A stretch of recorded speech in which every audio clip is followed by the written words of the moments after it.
నమస్తే చేతన న్యూస్ కి స్వాగతం. నేను ఉద్దండం చంద్రశేఖర్. ఇటీవల యువత గంజాయి మత్తుకు అలవాటు పడి జీవితాలను నాశనం చేసుకుంటున్నారని, అందుకే సూర్యాపేట నుంచి గంజాయిని తరిమి కొట్టాలని తెలంగాణ జనసమితి రాష్ట్ర ప్రధాన కార్యదర్శి, సూర్యాపేట నియోజకవర్గ ఇన్ఛార్జ్ ధర్మార్జున్ పిలుపునిచ్చారు. ఈరోజు విద్యార్థి యువజన సమితి కార్యకర్తలు ధర్మార్జున్ పుట్టినరోజు సందర్భంగా ఆయనకు శుభాకాంక్షలు తెలిపారు. ఈ సందర్భంగా వారిని ఉద్దేశించి ఆయన మాట్లాడుతూ గంజాయి కార్యకలాపాలపై చైతన్యవంతులు కావాలని, విద్యార్థులు యువతను టార్గెట్ చేస్తూ గంజాయి మాఫియా విచ్చలవిడిగా చెలరేగిపోతోందని ఆవేదన వ్యక్తం చేశారు. కార్యక్రమంలో రమాశంకర్, బొడ్డు శంకర్, నాగరాజు, వీరేష్ నాయక్, వేణు, వినయ్ తదితరులు పాల్గొన్నారు. మీడియా మిత్రులకు నమస్కారం. ఈరోజు తెలంగాణ జనసమితి జిల్లా కమిటీ ఆధ్వర్యంలో పత్రికా సమావేశాలు నిర్వహిస్తాము. రమాశంకర్ గారు జిల్లా అధ్యక్షులు, బొడ్డు శంకర్ జిల్లా కార్యదర్శి, వీరేష్ లీగల్ సెల్ తెలంగాణ జనసమితి జిల్లా కో-కన్వీనర్, మల్సూర్ ఎస్టీ సెల్ జిల్లా నాయకులు, Harish, Farid minority cell town convener, Satish ST cell town convener, Vandanna party పట్టణ కార్యదర్శి. మిత్రులారా, ఈరోజు ఒక కీలకమైనటువంటి విషయాన్ని ముందుకు తీసుకురాదలుచుకున్నాను. తెలంగాణ జనసమితిగా గత 10 ఏళ్ల కాలంగా సూర్యాపేటలో జరుగుతున్నటువంటి భూ ఆక్రమణ మీద, దందాల మీద, అవినీతి మీద మేము ఎప్పటికప్పుడు ప్రభుత్వ అధికార చుట్టూ తిరుగుతూ వాళ్ళకి తెలియజేస్తున్నాం, ప్రజలకు తెలియజేస్తూ ఉన్నాం, మీకు తెలియజేస్తూ ఉన్నాం. కొంతమేరకు మాకు సాధ్యమైనంత మేరకు కొన్ని ఆక్రమణలు కోట్ల ద్వారా ఇంకో రూపంలో ఆపగలిగారు. కానీ నిర్లజ్జగా ఇటీవల బయటపడ్డటువంటి బీఆర్ఎస్ నాయకుల కుంభకోణం మీ దృష్టికి తీసుకురావచ్చు. కలెక్టరేట్ దగ్గరలో సూర్యాపేట పట్టణానికి ఆనుకొని సూర్యాపేట పట్టణంలో ఇటీవల విలీనమైనటువంటి కుడకు సంబంధించినటువంటి గుడ్డ చుట్టూ ఉన్న 126 సర్వే నెంబర్ భూమికి సంబంధించి ఎన్నో వివాదాస్పదమైనటువంటి విషయాలు మీ అందరికీ తెలుసు.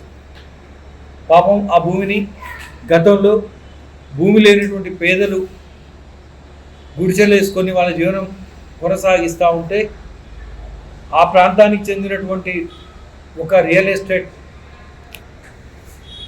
ఆక్రమణదారుడు, బీఆర్ఎస్ నాయకుడు, ఆ వేరేలో వెంచర్ చేసినటువంటి వ్యక్తి వాళ్ళని బెదిరించి వాళ్ళని లేపి అక్కడ శ్మశానం చుట్టూ కూడా అక్రమంగా వెంచర్ చేసి భూములు అమ్ముకున్నాడు 126 సర్వే నెంబర్. ఆ తర్వాత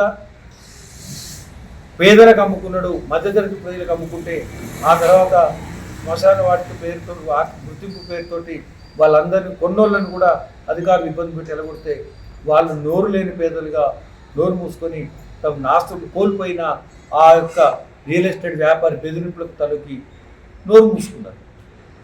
మరొక వైపు గుట్టకి ఇటువైపు ఉన్నటువంటి దాంట్లో పేదలు వేసుకుంటే ఇక్కడ ప్రభుత్వ కార్యాలయాలు నిర్మిస్తామనే పేరుతోటి నాడు ఎమ్మెల్యే మంత్రిగా ఉన్నటువంటి నేటి శాసనసభ్యుడు జగదీశ్వర్ రెడ్డి పోలీసు అధికారులను ఉసికొల్పి వాళ్ళ గుడిసెలు మొత్తం కూడా ఉడవీకిచ్చిండు, వాళ్ళని బెదిరించి అక్కడ ఖాళీ చేయించిండు. నిజమే కదా, ప్రభుత్వ కార్యాలయాలకు ఉపయోగపడుతుంది కదా అని చెప్పేసి కుప్పం పట్టణంలో ఎన్టీఆర్ ట్రస్ట్ ఆధ్వర్యంలో ఏర్పాటు చేసిన స్కిల్ డెవలప్మెంట్ సెంటర్ను సీఎం చంద్రబాబు సతీమణి నారా భువనేశ్వరి ప్రారంభించారు. ఈ సందర్భంగా ఆమె మాట్లాడుతూ మహిళలకు ఆర్థికంగా చేయూతనిచ్చేందుకు స్కిల్ డెవలప్మెంట్ సెంటర్లో టైలరింగ్లో శిక్షణ ఇస్తున్నారని చెప్పారు. ట్రైనింగ్ పూర్తయ్యాక గార్మెంట్ ఫ్యాక్టరీ నిర్వాహకులతో మాట్లాడి మహిళలకు ఉపాధి అవకాశాలు కూడా కల్పిస్తామని ఆమె చెప్పారు.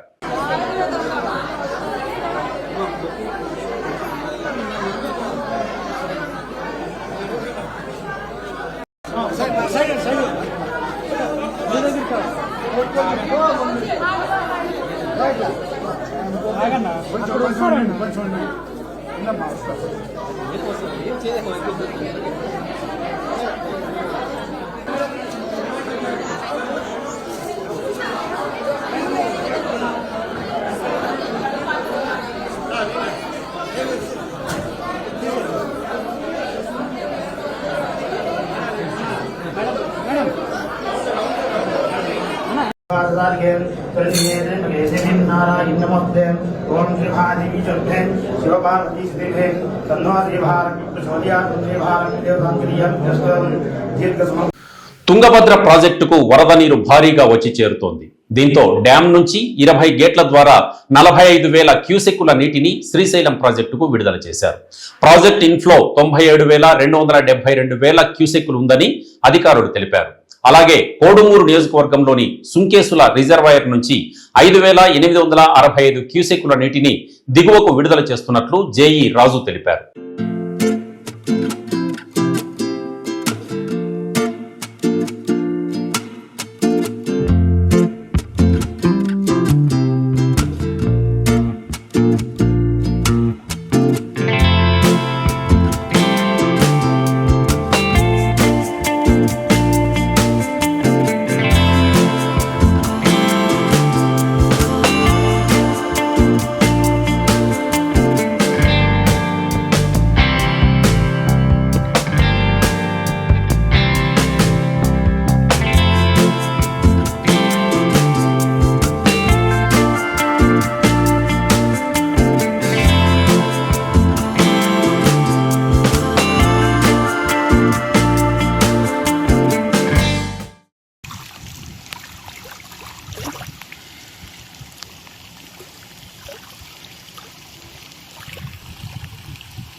సినీ నటి రేణుకా దేశాయ్ ఈరోజు మంత్రి కొండా సురేఖను ఆమె నివాసంలో మర్యాదపూర్వకంగా కలిశారు.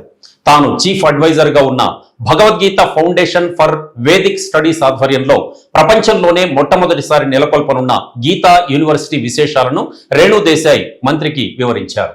పర్యావరణం, వన్యప్రాణుల సంరక్షణ, ఆధ్యాత్మిక రంగాలపై ఇరువురు కాసేపు ఈ సందర్భంగా చర్చించుకున్నారు. అనంతరం మంత్రి సురేఖ రేణు దేశాయ్కి నూతన వస్త్రాలు, పసుపు, కుంకుమ అందజేసి ఆత్మీయంగా సత్కరించారు.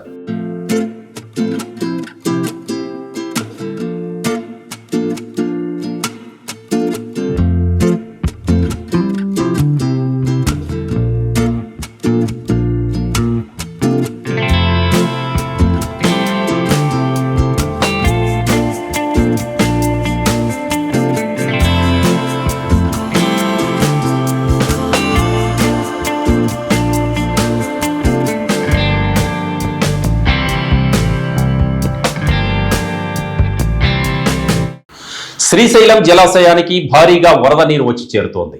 ఇన్ఫ్లో 3,43,888 క్యూసెక్కులు కాగా అవుట్ఫ్లో 57,300 క్యూసెక్కులు ఉన్నట్లు అధికారులు తెలిపారు. పూర్తి స్థాయి నీటి మట్టం 885 అడుగులు. ప్రస్తుతం 116.9200 టీఎంసీల నీరు నిల్వ ఉంది.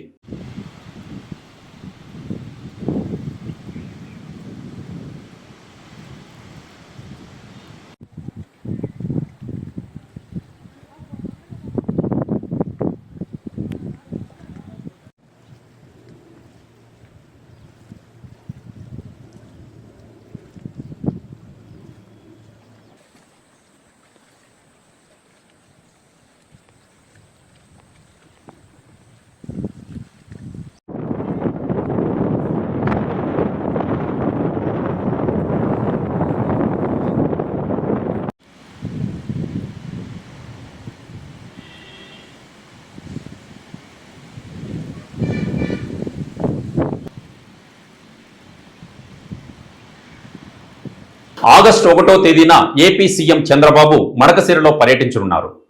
పెన్షన్ల పంపిణీ కార్యక్రమంలో సీఎం పాల్గొంటారు.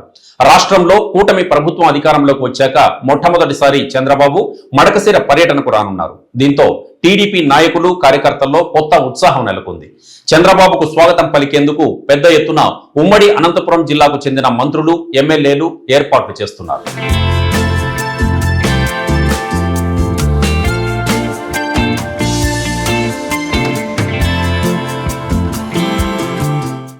మానవ అక్రమ రవాణాను నిరోధించేందుకు అందరూ కలిసికట్టుగా పనిచేయాలని సిఐడి ఎస్పీ కేజీవి సరిత పిలుపునిచ్చారు. జూలై 30న ప్రపంచ మానవ అక్రమ రవాణా వ్యతిరేక దినోత్సవం సందర్భంగా మహిళా రక్షణ విభాగం ఆధ్వర్యంలో సిఐడి హెడ్ క్వార్టర్స్ కార్యాలయంలో ప్రత్యేక సమావేశం నిర్వహించారు. ఈ సందర్భంగా హెల్ప్ విముక్తి ఆర్గనైజేషన్లు రూపొందించిన వాల్ పోస్టర్ను ఎస్పీ సరిత ఆవిష్కరించారు. మానవ అక్రమ రవాణా వల్ల మానవ హక్కుల ఉల్లంఘన జరుగుతోందని, నేరాల నియంత్రణకు ప్రభుత్వం చిత్తశుద్ధితో కృషి చేస్తోందన్నారు. కార్యక్రమంలో విముక్తి సంస్థ అధ్యక్షురాలు Apoorva, secretary Pushpa, joint secretary Mounika, Nitin తదితరులు పాల్గొన్నారు.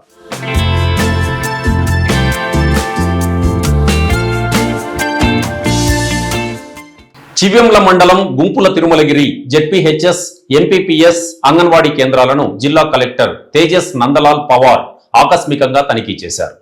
గుంపుల తిరుమలగిరి పాఠశాలలో ఉపాధ్యాయుల హాజరు పట్టికను పరిశీలించారు. అనుమతి లేకుండా విధులకు గైర్హాజరైన 3 ఉపాధ్యాయుల గురించి కలెక్టర్ ఈ సందర్భంగా ఆరా తీశారు.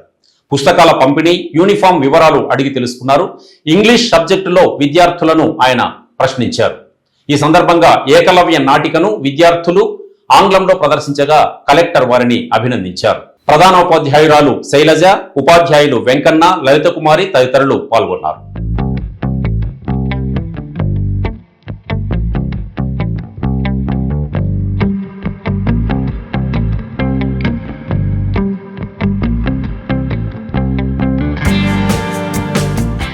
విద్యారంగ సమస్యలను సత్వరమే పరిష్కరించాలని ఎస్ఎఫ్ఐ ఆధ్వర్యంలో సూర్యాపేట కలెక్టరేట్ వద్ద ధర్నా నిర్వహించారు.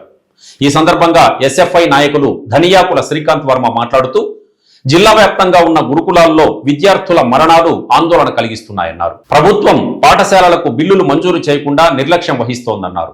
విద్యారంగాన్ని చిన్నచూపు చూడడం మంచి పద్ధతి కాదని, విద్యారంగ సమస్యలను వెంటనే పరిష్కరించాలని ఆయన డిమాండ్ చేశారు.